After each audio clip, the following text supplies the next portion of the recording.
Welcome to After Dark.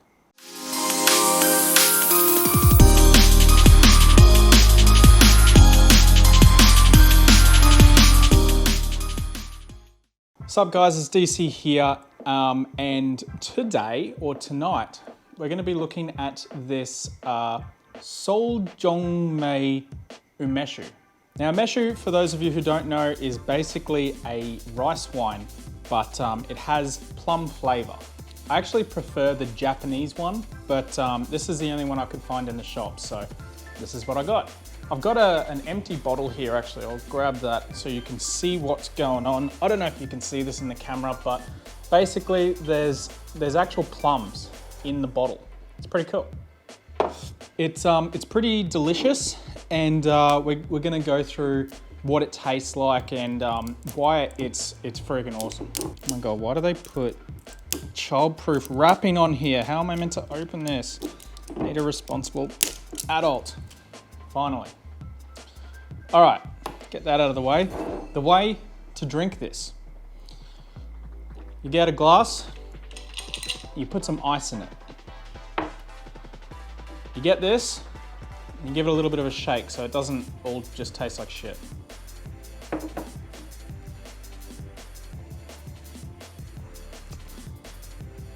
Ah, my feeble IT arms. Oh, there we go. Oh, it smells good. It smells good.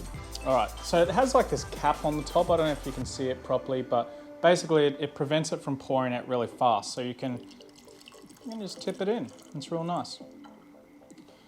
Now, I haven't quite decided if I'm gonna go through this entire glass, but I do like that sound, you know, with the ice. It sounds pretty cool, right? Smells good. Smells like plums.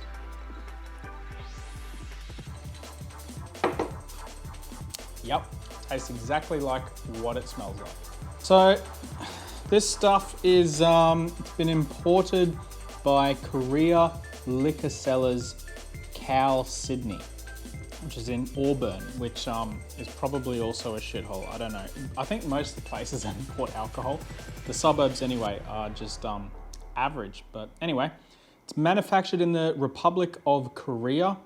It is 4.2 standard drinks, so it's 14% alcohol in this 375 ml bottle.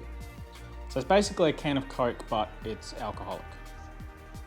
Comes in a cool glass bottle. Don't like the gold top, but I mean, who gives a fuck?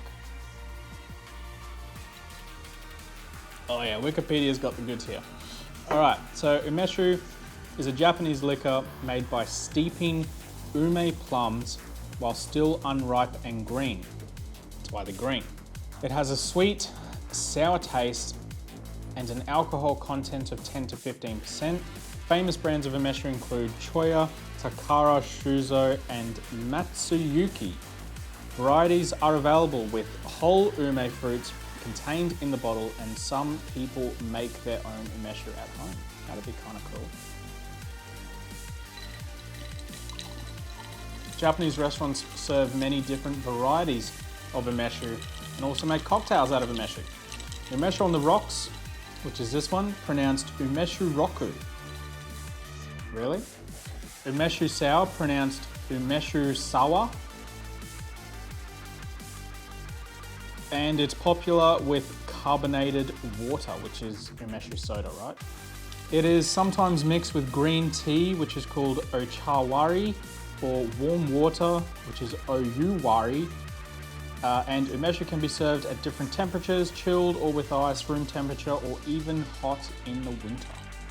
I don't know if I'd be too big on the like whole mulled hot wine, like glühwein type stuff, but yeah, what else? Umeshu can be made either from real plum fruit or using additive flavors and perfumes to emulate the taste of plums. That's a fun fact. So we're up to glass number 2 here. Umeshu can be made either from real plum fruit or using additive flavors and perfumes to emulate the taste of plums. Umeshu, which is made from exclusively plum fruit without additives, will be labeled as Honkaku Umeshu, and will typically be made only from ume fruit, sugar, and alcohol, which I think is what I've got here. So that's kind of a fun fact. Is there anything else on here that's worth reading? Kind of sucks that this one is pretty average because I really wanted to get the Choya one, which I've had before, and it's super nice and tasty. But they didn't have any at the bottle shop, so I got this stuff. This one was, I think it's like $18 a bottle, which is definitely more expensive than Coke.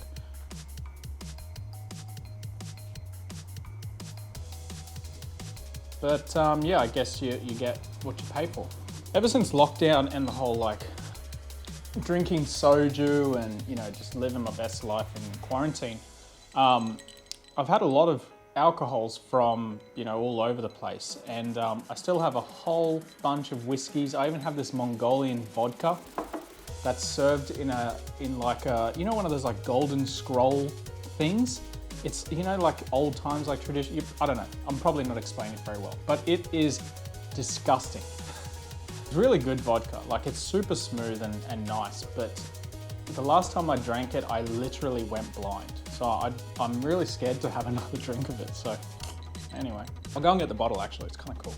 All right, so this is the Mongols, which is 38% 38% alcohol, and it's a product of Mongolia. Now, I just want to show you guys the bottle. I'm definitely not drinking it because I'm actually scared of this alcohol. This stuff is pure death in a bottle. Just take a look at that. It's ridiculous. Which one's the top? Is this the top? Or is this the top? Can someone, I need it. Oh, here we go. It's this one. So yeah, this stuff is it's basically death. And I don't know how many goats this cost, but a friend of mine, no, absolutely not. A friend of mine who was working in some mines in Mongolia, before he came back, he bought this for me because he said he drank it with some of the locals there and they reckon it's the best Mongolian vodka. So yeah, he bought this and he thought it looked cool, which it does. It definitely looks cool, but it's literal death in a bottle. So I'll save that for a special occasion or something like that. There are a few alcohols that I'm actually scared of, but that is one of them. The other one I'm scared of, I'll go and get that one actually, because while we're going through alcohols that make me want to fucking cry, there's this Chinese baijiu. Oh God, here it is. It's this little bottle, and it's so high percentage, it makes you warm like really fast. So this one is 76% alcohol, and it's this crazy bottle that apparently you can only get this in the Peking Duck restaurant in Beijing. But I can't read any of it because it's all in Chinese, but basically it's just another bottle of death. And fun fact, in China, these drinks, hold on, I'm gonna take some more of this.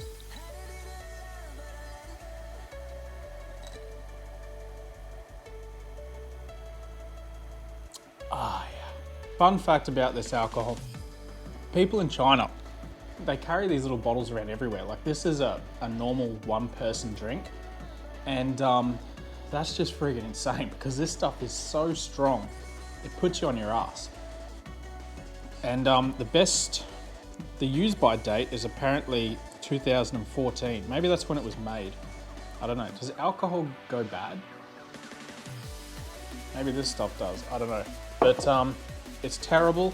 It tastes terrible, and but it will get you really fucked up. It's basically like drinking methylated spirits.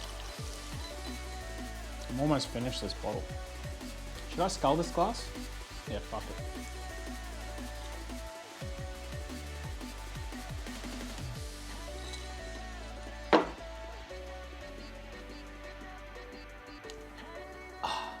Oh, the afterburn. Oh, comes to get you. I should just be drinking out of the bottle by this point. Delicious. That is a big glass. If this doesn't make me sleep well tonight, I don't know what will. So anyway, what else has been going on since last year when I made my last DC After Dark video? What else happened? What else happened? I got married. That happened during COVID, but there was no one there. It was just my parents and my sister and her husband and her kid and a couple of friends.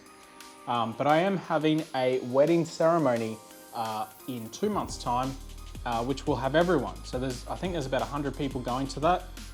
I haven't got all the RSVPs back yet, so who knows? I mean, everyone could turn up, maybe no one turns up, whatever.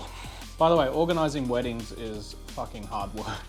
There's a lot of shit goes into it, and I know why it's so bloody expensive, because it's such a pain in the ass and people are so particular. I am so particular, and I make it hard for everyone, but that's okay, because you only do it once. But in this case, we're actually doing it another time. So I'm going to be getting married 3 times in total to the same girl. So we did the one at the registry. We'll do the other one, which is going to be in Brisbane. It's going to be super fun. And then the third one is going to be in China with all of Angie's family. So that'll be, pretty crazy and fun. It doesn't taste as good after you scull it. It just tastes like sweetness. Let's have a look at homemade umeshu, because I think that'd be kind of cool. Main ingredients: ume, which is the fruit where umeshu comes from, and sugar, rock sugar, and sochu, which is umeshu, sochu, umeshu. You get it? Yep, you with me? Traditional recipe is 1 kilo of ume fruit, 500 grams to 1 kilo of rock sugar. That's a lot of sugar. And 1.8 liters of soju. After 3 months in a cold, dark place, basically my office, it is ready to be consumed, although it is better to wait at least 6 months. Umeshu should be allowed to ripen for at least 9 months. Wow, that is a proper long. There's also another thing here called umeboshi, which is umeboki or something like that, which is literally dried ume. The word umeboshi or boki or whatever is often translated into English as salted Japanese plums. Japanese plums or preserved plums. Ume is a species of fruit-bearing tree in the genus Prunus, which is often called a plum, but is actually more closely related to the apricot. That's why it tastes like an apricot plum. That's so weird. I was thinking that just before. I'm like, this is literally just bloody apricots. But anyway, I mean, it says plum wine, but it's not a bloody plum, is it?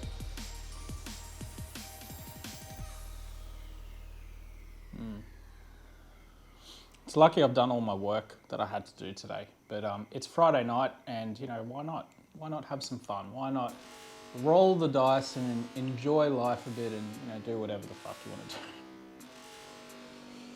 Welcome to DC After Dark. We are officially at DC After Dark. Something I didn't mention at the start of this video is that I drank this today, and then I had this one tonight because I was like, you know what? I should get DC After Dark going again. I should get this shit going. It's a kind of fun channel, and it's just fucking drooling. It's just fun to talk shit, instead of being so serious on the DC Cybersec channel where I'm giving advice and being sensible and normal. This is actually more of a real version of me, to be completely honest. And I don't mean like an alcoholic Australian idiot. I mean more like actually, yeah. I wouldn't consider myself alcoholic though. I don't drink that often. I drink like maybe 2 or 3 times a week. But when I enjoy a drink, I enjoy a drink. Let's dive into the psyche of DC. So I grew up in a family that drinks quite a bit, and I wouldn't say that they're alcoholic either, but they definitely enjoy their alcohol with a meal, or just with friends and family and whatever. The only problem with that is, with an Italian family, there are always friends and family at your house. But it is fun, and yeah, I enjoy a drink. That's basically all I had. Sorry about that, guys and girls. My camera ran out of bloody storage. So, just gonna go back to where we're set up. Set up on a stack of bloody access points like a real nerd. And let's get this let's get this show back on the road, shall we? I think it was here. I think it was there. Oh man, it's like falling over. There we go, that'll do. Anyway, what was I even talking about? I can't remember. It was like fucking 10 minutes ago. I was talking about Umeshu and soju and fuck, who knows, eh? Oh, that's right. I was talking about eating because I was saying that this is like super sweet and I got these beer nuts out and I had a handful and I was talking for like 4 minutes or 5 minutes or something like that before realizing that the SD card was full, so I'm an idiot. But yeah, before that, I was talking about how this channel is more of a real version of me where I just talk shit and basically give you some insight into what my life is like when Angie's at work. She works night shift in a youth homeless shelter, basically. And it's pretty heavy work, to be honest. I wouldn't really like to do it. I prefer computers. But yeah, this is just me talking shit. And I hope you're here for that because that's exactly what this channel is going to be about. I really don't give a shit if it grows. If it turns into something awesome, maybe one day, who knows.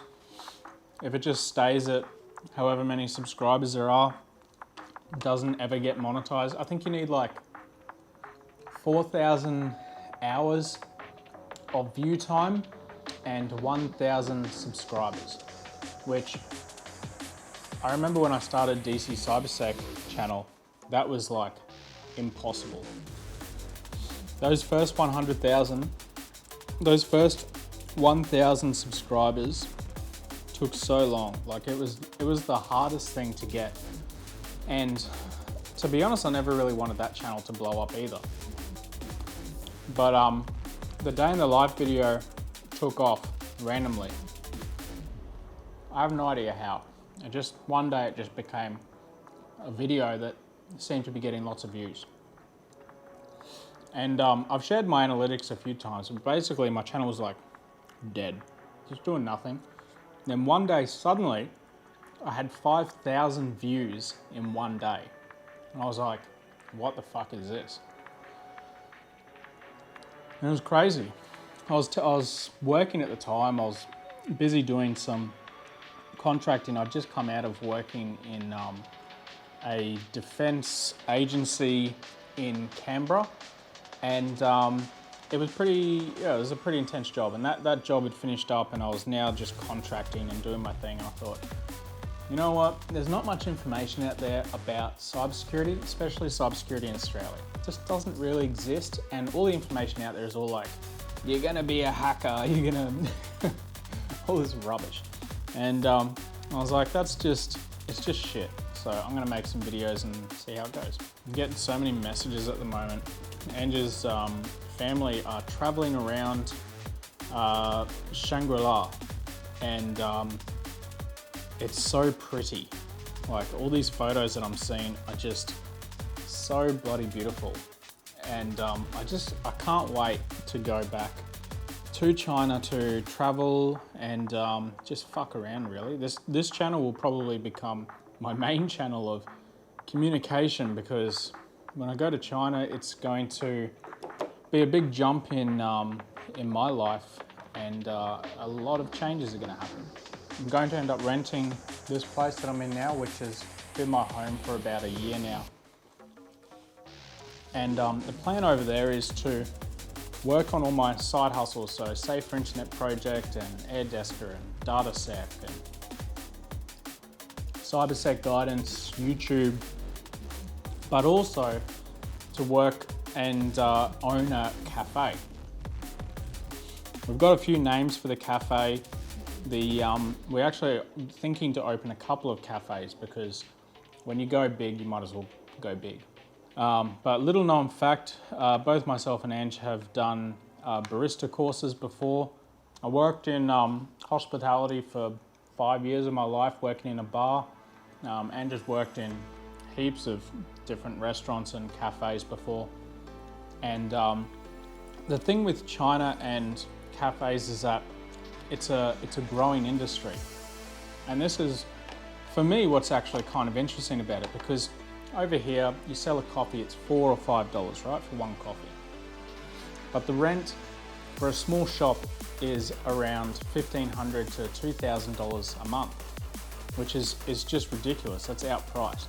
Not to mention how much staff cost in Australia. If you want to get a barista, you need to pay them $20 plus an hour.